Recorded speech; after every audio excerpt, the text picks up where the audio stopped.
Okay, അപ്പോൾ നമുക്ക് നേരെ കാര്യത്തിലേക്ക് കടക്കാം അല്ലേ? ഒന്ന് ആലോചിച്ച് നോക്കൂ. നമ്മുടെ കമ്പ്യൂട്ടറിന്റെ തലച്ചോറ്, അതായത് ഭയങ്കര വേഗതയുള്ള CPU, പതുക്കെ പ്രവർത്തിക്കുന്ന കീബോർഡ്, മൗസ്, ഹാർഡ് ഡ്രൈവ്, ഇവയൊക്കെയായിട്ട് എങ്ങനെയാണ് സംസാരിക്കുന്നത്? ഇതൊരു വലിയ വെല്ലുവിളിയാണ്. അപ്പോൾ ഇതിനെപ്പറ്റിയാണ് നമ്മളിന്ന് നോക്കാൻ പോകുന്നത്. നിങ്ങൾ എപ്പോഴെങ്കിലും ചിന്തിച്ചിട്ടുണ്ടോ, ഒരു വലിയ ഫയൽ സേവ് ചെയ്യുമ്പോഴോ അല്ലെങ്കിൽ പ്രിന്റ് ചെയ്യുമ്പോഴോ ഒന്നും നമ്മുടെ കമ്പ്യൂട്ടർ അവിടെ നിന്നു പോകാത്തത് എന്തുകൊണ്ടാണെന്ന്? നമ്മൾ ദിവസവും ചെയ്യുന്ന കാര്യങ്ങളാണിതൊക്കെയല്ലേ? ഈ ഒരു സിമ്പിൾ ചോദ്യത്തിനുള്ള ഉത്തരമുണ്ടല്ലോ, അത് കമ്പ്യൂട്ടർ സയൻസിലെ ഭയങ്കര രസകരമായൊരു ഏരിയയിലേക്കാണ് നമ്മളെ കൊണ്ടുപോകുന്നത്. അപ്പോൾ ഈ പ്രശ്നം കമ്പ്യൂട്ടറുകൾ എങ്ങനെയാണ് കൈകാര്യം ചെയ്യുന്നതെന്ന് നോക്കാം. ദാ ഈ കാണുന്നതാണ് നമ്മുടെ കമ്പ്യൂട്ടറിന്റെ ഒരു ബേസിക് ചിത്രം.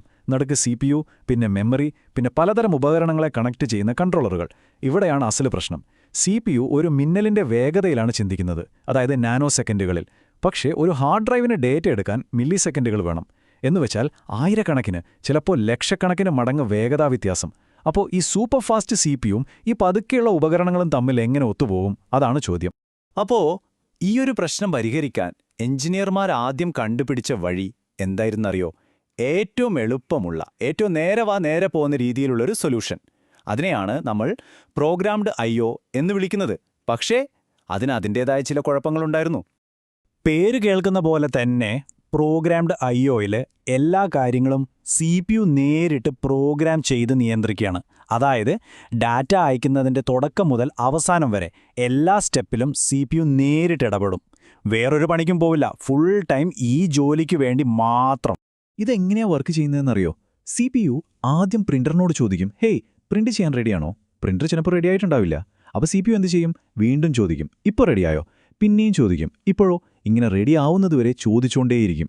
റെഡിയായിക്കഴിഞ്ഞാൽ ഡാറ്റ കൊടുക്കും. എന്നിട്ട് പിന്നെയും ചോദിക്കും, കഴിഞ്ഞോ? ശരിക്കും പറഞ്ഞാൽ നമ്മൾ മൈക്രോവേവിൽ എന്തെങ്കിലും വെച്ചിട്ട് അത് തീരുന്നവരെ അതിൻ്റെ മുന്നിൽ തന്നെ വേറൊന്നും ചെയ്യാതെ നോക്കി നിൽക്കുന്ന പോലെയുണ്ടല്ലേ? ഈ ഒരു അവസ്ഥയ്ക്കാണ് നമ്മളൊരു പേര് പറയുന്നത് ബിസി വെയിറ്റിംഗ്, അല്ലെങ്കിൽ പോളിംഗ് എന്നും പറയും. ഈ വാക്കുകൾ ഓർത്തു വയ്ക്കുന്നത് നല്ലതാ, എക്സാമിനൊക്കെ ചോദിക്കാൻ സാധ്യതയുണ്ട്. പേര് പോലെ തന്നെ CPU ബിസിയാണ്, പക്ഷേ ഒരു ഉപകാരമുള്ള ജോലിയും ചെയ്യുന്നില്ല. വെറുതെ കാത്തിരുന്ന സമയം കളയുന്നു. ഇതാണ് പ്രോഗ്രാംഡ് IOയുടെ ഏറ്റവും വലിയ തലവേദന. ഈ ടൈം ലൈൻ കാണുമ്പോഴാണ് നമുക്ക് ശരിക്കും ആ നഷ്ടം മനസ്സിലാവുക. നോക്കൂ, CPU ഒരു IO റിക്വസ്റ്റ് കൊടുത്തു. അത് കഴിഞ്ഞ് ആ പാവം വെറുതെ കാത്തിരിക്കുകയാണ്. വെയിറ്റിംഗ്, ഉപകരണം ജോലി തീർക്കുന്നതുവരെ. ആ കാത്തിരിക്കുന്ന സമയത്ത് CPUവിന് ലക്ഷക്കണക്കിന്, ചിലപ്പോൾ കോടിക്കണക്കിന് വേറെ കാര്യങ്ങൾ ചെയ്യാമായിരുന്നു. അതെല്ലാം വെറുതെ വേസ്റ്റായിപ്പോയി. അപ്പോൾ ഈ സമയം പാഴാക്കൽ ഒരു വലിയ പ്രശ്നം തന്നെയായിരുന്നു അല്ലേ? ഇതിനൊരു പരിഹാരം വേണം. അങ്ങനെയാണ് കമ്പ്യൂട്ടിംഗിൽ തന്നെ ഒരു വിപ്ലവം കൊണ്ടുവന്ന ഒരു പുതിയ ആശയം വരുന്നത്.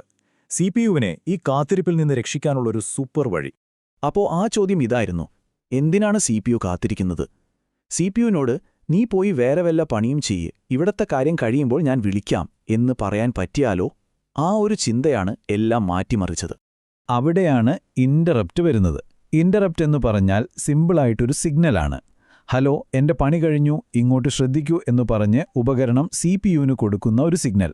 നമ്മുടെ പഴയ മൈക്രോവേവ് ഉദാഹരണം എടുക്കാം. ഇത്തവണ നമ്മൾ ടൈമർ നോക്കി നിൽക്കുന്നില്ല. പകരം ടൈമർ സെറ്റ് ചെയ്തിട്ട് പോയി TV കാണുന്നു. ആ ടൈമർ കഴിയുമ്പോൾ കേൾക്കുന്ന ടിങ് എന്ന ശബ്ദമില്ലേ, അതാണ് ഇന്ററപ്റ്റ്. ആ ശബ്ദം കേൾക്കുമ്പോൾ മാത്രം നമ്മൾ പോയി ഭക്ഷണമെടുത്താൽ മതി. അതുപോലെ തന്നെ ഈ ചിത്രത്തിൽ അതാണ് കാണിക്കുന്നത്. CPU ഒരു ജോലി ഉപകരണത്തെ ഏൽപ്പിക്കുന്നു. എന്നിട്ട് വെറുതെ ഇരിക്കുകയല്ല, നേരെ പോയി വേറൊരു പ്രോഗ്രാം എക്സിക്യൂട്ട് ചെയ്യാൻ തുടങ്ങുന്നു. അതിനിടയിൽ ആദ്യത്തെ ഉപകരണം അതിന്റെ പണി പൂർത്തിയാക്കുന്നു. കഴിഞ്ഞ ഉടനെ അത് CPUവിന് ഒരു ഇന്ററപ്റ്റ് സിഗ്നൽ അയക്കും.